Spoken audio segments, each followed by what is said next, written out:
Praise the Lord everyone, सभी को जय मसीह की।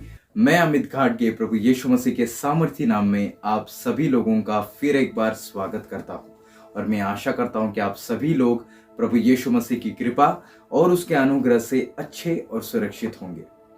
जैसे मैंने आपसे कहा कि पिछले हफ्ते मैंने इस वचन का पहला भाग आपसे शेयर किया था और आज मैं आपके साथ उसका दूसरा भाग शेयर करने जा रहा हूं। हमारे मैसेज का टाइटल है चुनाव, निर्णय, चॉइस। इसका दूसरा भाग आज हम देखेंगे। आज हम देखेंगे दानियल के बारे में। दानियल में बहुत सारी खूबियां थी। पहली, दानियल प्रभु को प्रथम स्थान देने वाला व्यक्ति था। दूसरी, दानियल प्रभु के भय में चलने वाला व्यक्ति था। तीसरी, उसका परमेश्वर पर पूरा पूरा भरोसा था। चौथी, वो प्रार्थना करने वाला व्यक्ति था। पांचवी, वो प्रभु के सानिध्य में, वो परमेश्वर की उपस्थिति में, वो परमेश्वर की हुजूरी में बैठने वाला व्यक्ति था। हालेलुया। और वचन कहता है, दानियल उसका 6वां अध्याय और उसका 3रा वचन, दानियल में उत्तम आत्मा रहती थी। हालेलुया। लेकिन इतना सब कुछ उसके जीवन में अच्छा होने के बावजूद भी दानियल को एक बड़ी सी चुनौतियों का सामना करना पड़ा। तो आइए पढ़ेंगे दानियल उसका 6वां अध्याय 7, 8 और 9 वचन। राज्य के सारे अध्यक्षों ने और हाकिमों ने, अधिपतियों ने, न्यायियों ने, गवर्नरों ने भी आपस में सम्मति की है कि राजा ऐसी आज्ञा दे और ऐसी कड़ी आज्ञा निकाले कि 30 दिन तक जो कोई, हे राजा, तुझे छोड़ किसी और मनुष्य या देवता से विनती करे, वह सिंहों की मांद में डाल दिया जाए। इसलिए अब हे राजा, ऐसी आज्ञा दे और इस पत्र पर हस्ताक्षर कर, जिससे ये बात मादियों और फारसियों की अटल व्यवस्था के अनुसार बदली न जा सके। तब राजा ने उस आज्ञा पत्र पर हस्ताक्षर कर दिया। मैंने आपसे कहा ना, दानियल इतना अच्छा होने के बावजूद भी दानियल को एक बड़ी चुनौतियों का सामना करना पड़ा। वो चुनौती क्या थी? 30 दिन तक राजा को छोड़ किसी और मनुष्य या किसी भी देवता की आराधना ना की जाए। हालेलुया। ये वो आज्ञा थी, कठिन से कठिन आज्ञा। और अगर किसी ने ऐसा किया तो उसके लिए कड़ी से कड़ी सजा भी उन्होंने नियुक्त की थी। और वो क्या थी? उस आदमी को सिंह की गुफा में डाल दिया जाए। और अब ध्यान देना, यहां अब दानियल के सामने एक चुनाव है। या तो वो 30 दिन तक राजा की उपासना करे और खुद की जान बचाए, या फिर वो जीवित परमेश्वर की उपासना करे। ये दो चुनाव उसके पास हैं। या तो वो राजा की आराधना करे और खुद की जान बचाए, या फिर वो जीवित परमेश्वर की आराधना करे। या तो वो परमेश्वर की जगह परमेश्वर को दे, या फिर परमेश्वर की जगह मनुष्य को दे। और जैसे दानियल के जीवन में ये बड़ी सी चुनौती आई थी, उसी प्रकार हमारे भी जीवन में कई बार ऐसी बड़ी चुनौती आती है। लेकिन अगर हम सही चुनाव करते हैं, सही निर्णय लेते हैं, तो आशीष, छुटकारा हमारे जीवन को दस्तक देता हुआ हमारे पास दौड़ा चलाता है। हालेलुया। तो आइए चलिए देखते हैं दानियल के जीवन में क्या हुआ, उसने क्या चुनाव किया। आइए हम देखते हैं। और जैसे हमने वचन को पढ़ा, राजा ने ये खुद आज्ञा दी थी और हस्ताक्षर भी किया था। और तब उस जमाने में राजा की आज्ञा कोई भी टाल नहीं सकता था। तब राजा की आज्ञा मतलब आज के प्राइम मिनिस्टर की आज्ञा। और तब दानियल ने क्या चुनाव किया? दानियल ने यही चुनाव किया कि वो परमेश्वर की जगह किसी भी मनुष्य को नहीं देगा। ये उसने चुनाव किया। उसने क्या चुनाव किया? कि मैं मेरे परमेश्वर की जगह किसी भी मनुष्य को नहीं दूंगा, मैं परमेश्वर को ही आदर दूंगा, मैं परमेश्वर को ही सम्मान दूंगा। हालेलुया। और दानियेल उसका 6वां अध्याय और उसका 10वां वचन, अपनी रीति के अनुसार जैसा वो दिन में 3 बार अपने परमेश्वर के सामने घुटने टेक कर प्रार्थना और धन्यवाद करता था, वैसा वो तब भी करता चला गया। हालेलुया। हालेलुया। ये कितनी अद्भुत बात है। वो बिल्कुल नहीं डरा, वो किसी के सामने नहीं झुका, लेकिन वो सिर्फ परमेश्वर के सामने ही झुका। हालेलुया। और उसका परिणाम क्या हुआ? उसको सिंह की गुफा में डाला गया। और जैसे वो परमेश्वर के लिए खड़ा हुआ, उसी प्रकार परमेश्वर भी उसके लिए खड़ा हुआ और परमेश्वर ने उसकी जान बचाने के लिए अपने दूतों को भेजा और सिंहों के मुंह को ही बंद कर दिया और परमेश्वर ने उसकी जान बचाई। हालेलुया। उसी प्रकार यूसुफ के जीवन को भी देखिए।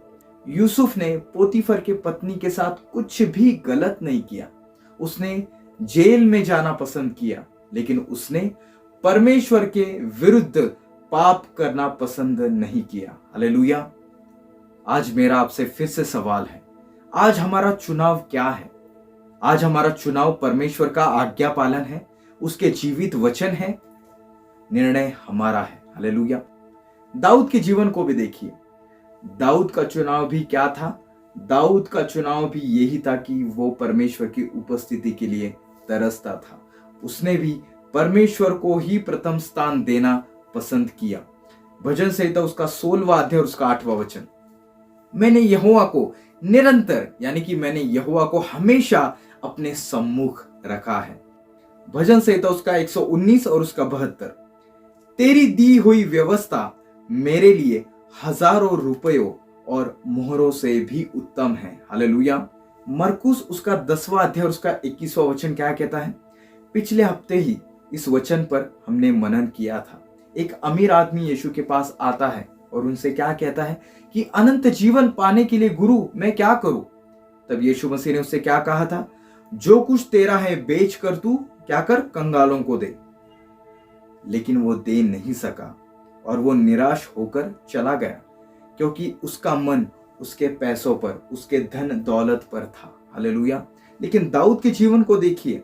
दाऊद क्या कहता है? तेरा वचन मेरे लिए सोने चांदी से, हीरे मोतियों से भी, हजारों रुपयों से भी बढ़कर है। दाऊद का चुनाव परमेश्वर और परमेश्वर के जीवित वचन थे। हालेलुया। भजन संहिता उसका 119 और उसका 11वां वचन, दाऊद कहता है, मैं तेरे विरुद्ध पाप ना करूं, इसलिए मैंने तेरा वचन अपने हृदय में रख छोड़ा है। प्रभु का भय दाऊद का सही चुनाव था। हालेलुया। मसीही जीवन में हम क्या चुनाव करते हैं वो बहुत मायने रखता है प्रियो, और सही चुनाव ही हमें सही मार्ग पर, यानी कि स्वर्ग तक लेकर जाएगा। हालेलुया। अगर हमें उस जीवन के मुकुट को पाना है, अगर हमें उस जीवन के मुकुट को प्राप्त करना है, तो हमें जीवन में सही निर्णय लेने की बहुत आवश्यकता है।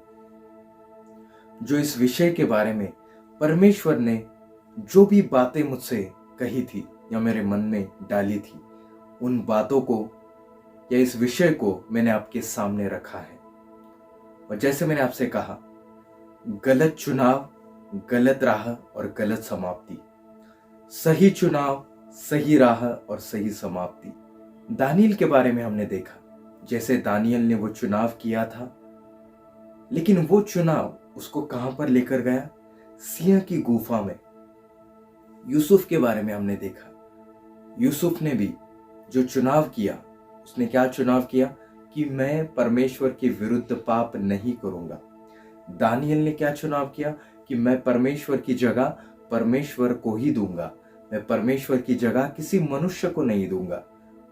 और उन दोनों के विषय में क्या हुआ?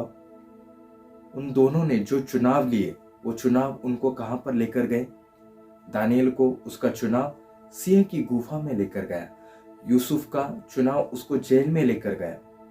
कई बार आपके साथ भी ऐसा होगा और आप सोचेंगे कि मैंने तो सही राह चुनी थी, लेकिन ये किस मुसीबत में मैं फंस गया, मैं आ गया। लेकिन आज मैं आपको वही तो बताने आया हूं। कई बार ऐसी चुनौतियां आएंगी, लेकिन आप विश्वास रखना परमेश्वर पर।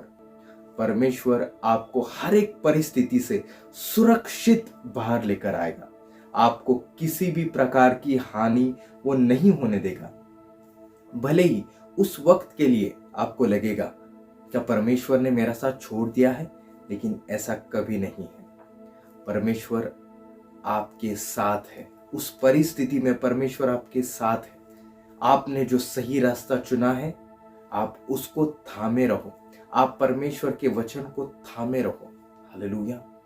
और मेरा ये विश्वास है, जैसे चुनाव पार्ट 1, चुनाव पार्ट 2, ये दोनों हमने जैसे वचन सीखे, परमेश्वर ने हमसे बात की, मेरा ये विश्वास है कि आपने कुछ ना कुछ सीखा ही होगा। तो मेरी या आप सभी लोगों से यही विनती है, कुछ भी निर्णय लेने से पहले, कुछ भी डिसीजन लेने से पहले परमेश्वर को पूछे, परमेश्वर की सलाह ले, परमेश्वर के चरणों के पास बैठे। परमेश्वर जरूर आपको मदद करेगा, आपकी सहायता करेगा। तो आइए प्रार्थना करेंगे।